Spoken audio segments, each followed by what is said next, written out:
right now. Larry, how are you?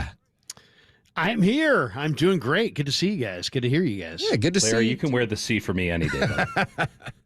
You're taking the C away from Deebo. Look at hot take Dieter earlier this week. I was impressed. It was powerful. It was angry. It was everything that I know you to be. Supremely negative, you know? No, was I off base with that, Larry? Like you were very off base, and you owe the entire apology to Shanahan, his family, Lynch, his family, the Yorks, all Niner fans, internationally, nationally, everybody, domestic. Yes, please just start apologizing now, and when the show ends, just apologize on your way to the car. No, you were right. You're right. Lays out on me. It's harsh, but it's real. And it's like, you know what? I almost asked Fred Warner today. Hey, Fred, you've been playing with a broken ankle.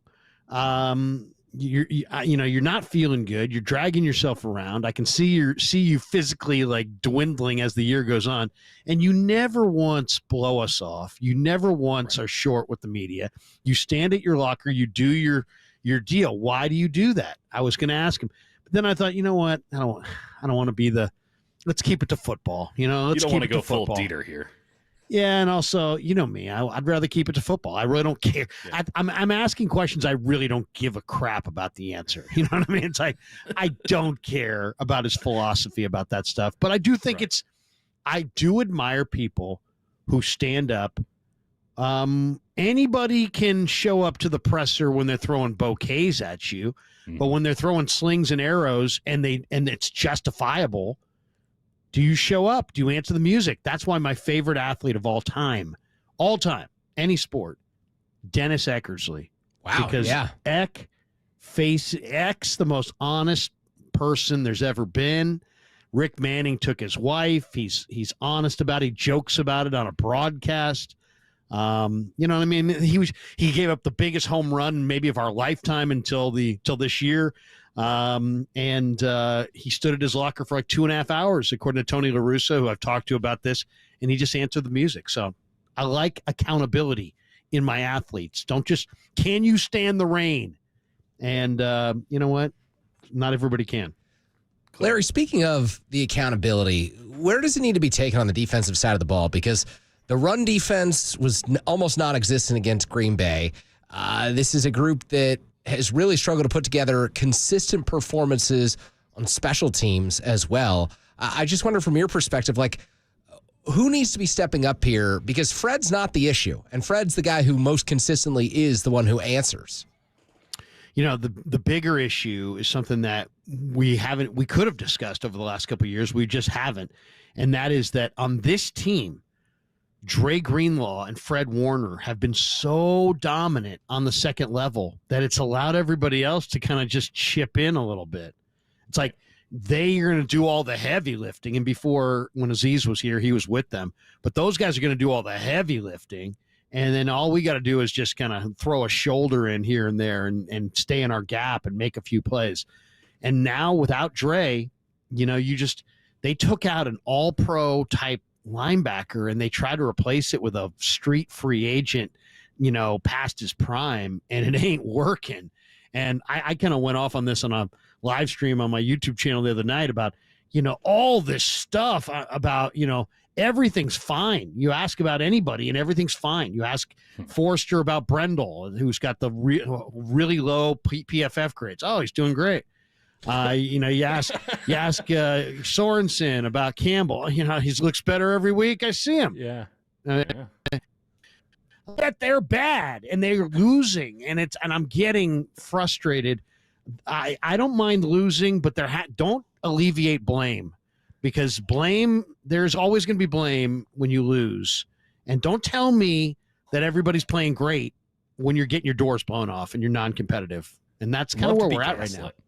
Love to be gaslit, Larry. Don't gaslight me, please.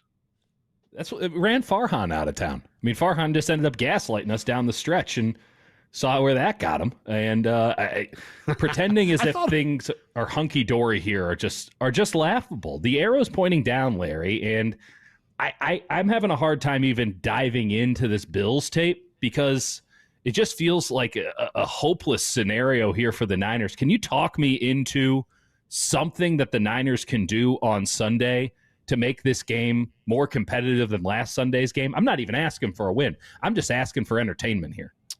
Yeah, I mean, don't miss 20 tackles. I will say this, Nick Sorensen. Well, I know I was even that funny. No, it's a good. This is where it's at. This is gallows humor, baby. I'm building confidence now. I'm going to try some more riskier humor later on. Yeah, look at this. I'm winning the room. Yeah. It was like me at FanFest back in the day. I was bombing. Ever tell you the time I was bombing so bad at FanFest, and then out of nowhere, I'm like, and my sleep number setting is 35 and my wife's is 50. All of a sudden, it was just a roar. It was just like, I own that room. It was like, immediately. If that's what turned the tide, that tells you how bad the bomb was, Larry. It was bad. Yeah. It was bad. I was bombing, but then again, my sleep number tried to save me, and it saved me for a second. Soft mattress, tough crowd. Here's 35-mile-an-hour winds could make passing totally maybe obsolete or maybe not possible. Shanahan was asked today, hey, do you go into a game thinking about the weather? And he's like, well, you just never know because you got to be able to react day of the game. But they could show up in Buffalo on Sunday night, and it could be 9 degrees wind chill with 35-mile-an-hour winds. I mean, that's not like possible. That's like predicted. So maybe that means it's a run-only type game. And if it's a run-only type game, you've got McCaffrey and Guerendo and Mason. And how about we see them all? What a concept. And that was another bone of contention. I asked Shanahan about this today, and this is the part I kind of felt like he kind of contradicted himself. He kind of admitted today that CMC is not the CMC. He's like, well, he's been out a long time. Exactly, Kyle, which is exactly the reason you need to play the other guys as well, because the guy has been out a while, and you shouldn't ask him to immediately come in. I don't know if you guys know the numbers on this. Since CMC has returned, the Niners have played 3 games. Guerendo has 1 carry. Yeah. And Mason has 6. They're combining for 7 over 3 games.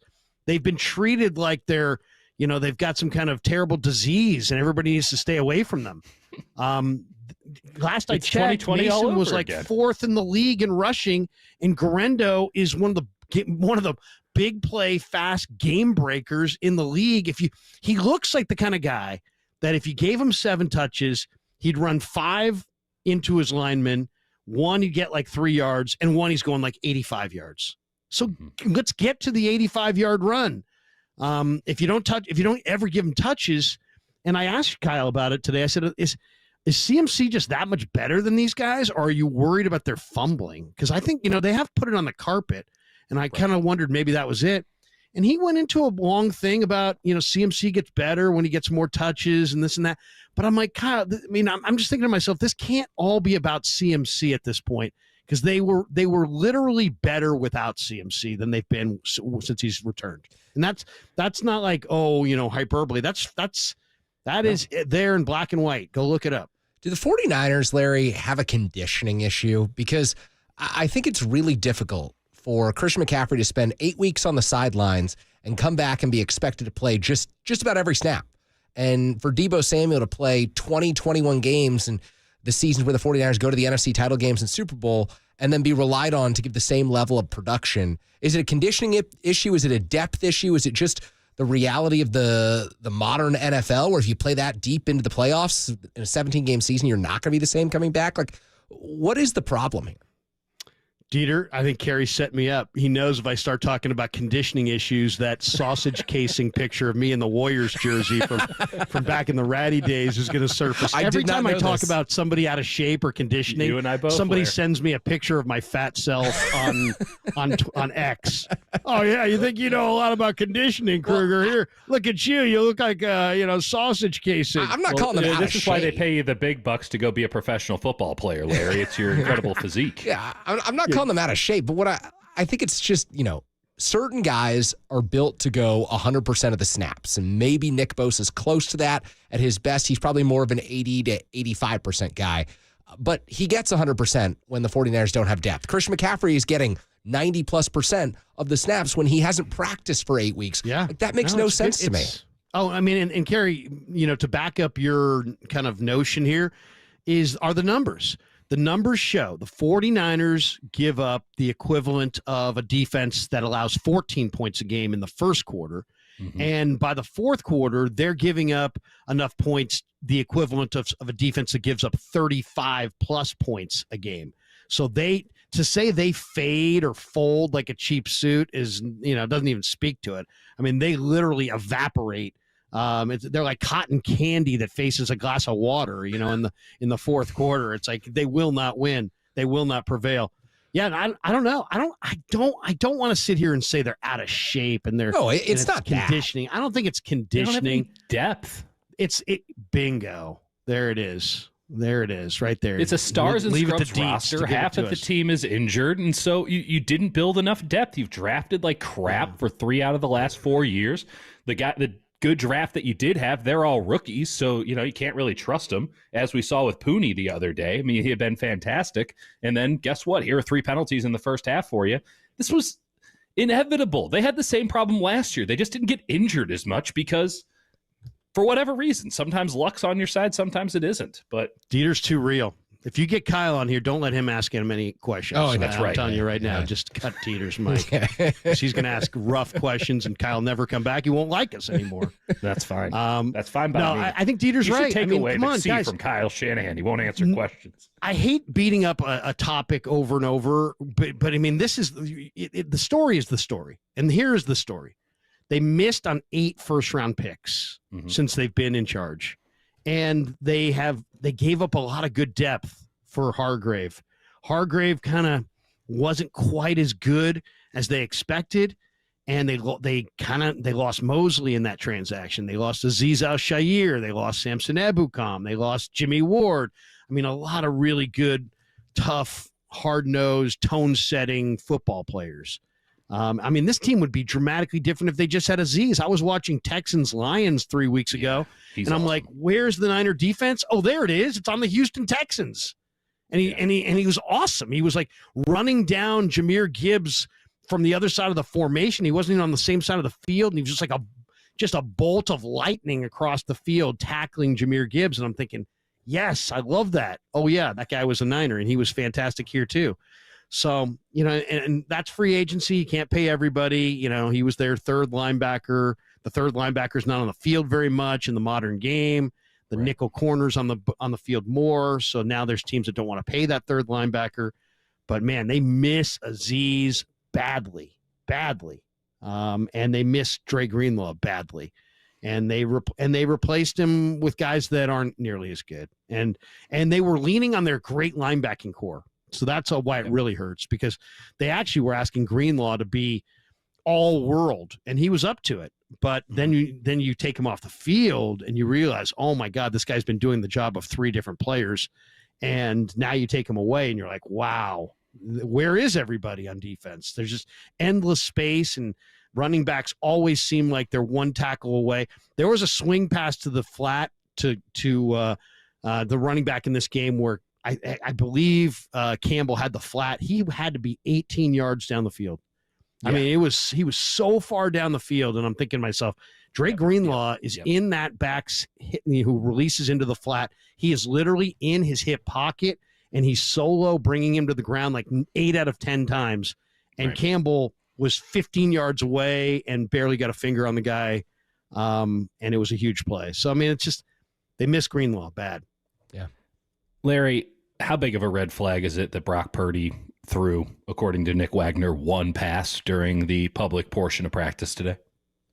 Bad. I mean, I would say it sounds to me like it's unlikely that he's going to go. And I mean, they've had 2 MRIs on the shoulder. We're not getting a lot of details. I don't know why, or if there aren't details to give, but Shanahan's like, hey, we were surprised when he went out there last Thursday and he threw and he had pain and then he came off, and we'll just, we're going to give him some rest, and rest did him some good, and we'll see what he's like on Wednesday. Well, we got to Wednesday, he threw 1 pass and he can't go. So get ready for Brandon Allen. It's going to be Brandon Allen. Yeah, I would say. We are having so much fun. Yeah, Larry, what do you got going on at Thanksgiving? What are the safe topics this year when it comes to 49ers football at the Krueger family Thanksgiving? Yeah. Well, I'm doing it at my brother the judge's house. So Do you going refer to him as house. the judge? I do. That's awesome. That's a 10 out of 10, Larry. No notes. I just call him the judge. So yeah, I could have called him the newspaper reporter, but then he went to law school and became a judge. Smart guy. So now he's the judge. So yeah, we're going to his house and we're gonna, have all the turkey. I'm doing stuffed mushrooms appetizer. Doing a little stuffed mushroom appetizer. We're doing bread rolls and I think my wife is doing some kind of a pie of some kind. But yeah, we will be. And I almost feel guilty because now, I've got 3 boys now, and my boys are 14, 18, and 22. And they eat like the Niner O-line. They're just, seriously, Costco sees me coming and they're like, push other people out of the way. Let this man through. This man needs to buy things. It's our customer of the month. Good day to go to Costco. Greg Papa's letting everyone in. They don't ask me if I'm an executive member. They tell me you are an executive member. You can buy a new fridge, a new chest freezer every year with the savings.